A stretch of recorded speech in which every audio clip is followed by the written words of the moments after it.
Hello, my name is Diamond Myrick. My final presentation is about the Little Rock Nine. Before we begin, here is some background information. Brown v. Board of Education was a case taken to the Supreme Court when several parents of African American children sued to have their children attend an all-white school to gain a better education. On May 17, 1954, the Supreme Court decided that in the field of public education, the doctrine of separate but equal has no place. Separate educational facilities are inherently unequal.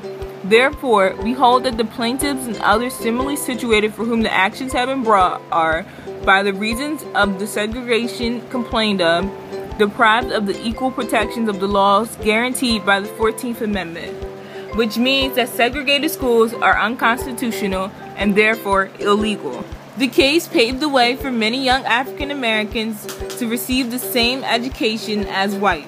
The case affected all school districts across the country, who suddenly had to change their educational system to allow blacks into white schools. It especially affected Little Rock, Arkansas, when 9 black children attended Little Rock Central High, an all-white school.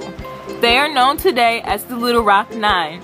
The Little Rock Nine consisted of Gloria Ray, Terrence Roberts, Melba Patillo, Elizabeth Eckford, Ernest Green, Minnie Jean Brown, Jefferson Thomas, Carlotta Walls, and Thelma Mothershed. My first burning question is, what obstacles did the Little Rock Nine face?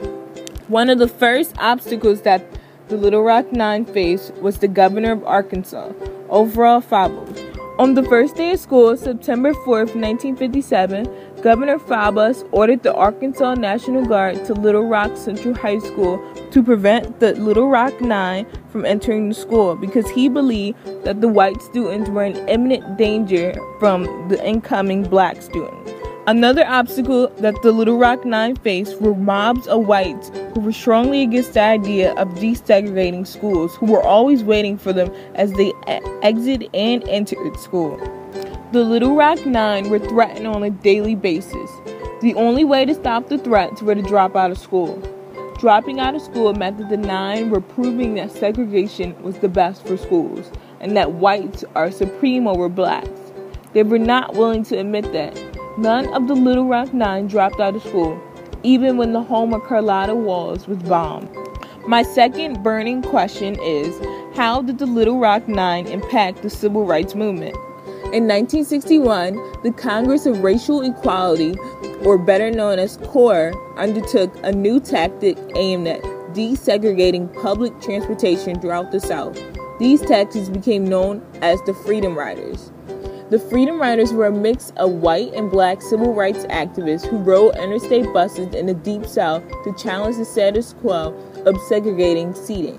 The Little Rock Nine encouraged the Freedom Riders to continue to defy the laws when they heard the news that 9 16-year-olds were fighting for equal education in Arkansas against mobs and U.S. troops and lynching threats. My third burning question is, how does the Little Rock Nine affect us today?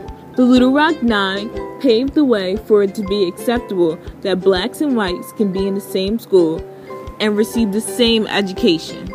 But in today's time, public schools are slowly becoming more segregated, but this time by the children's choice.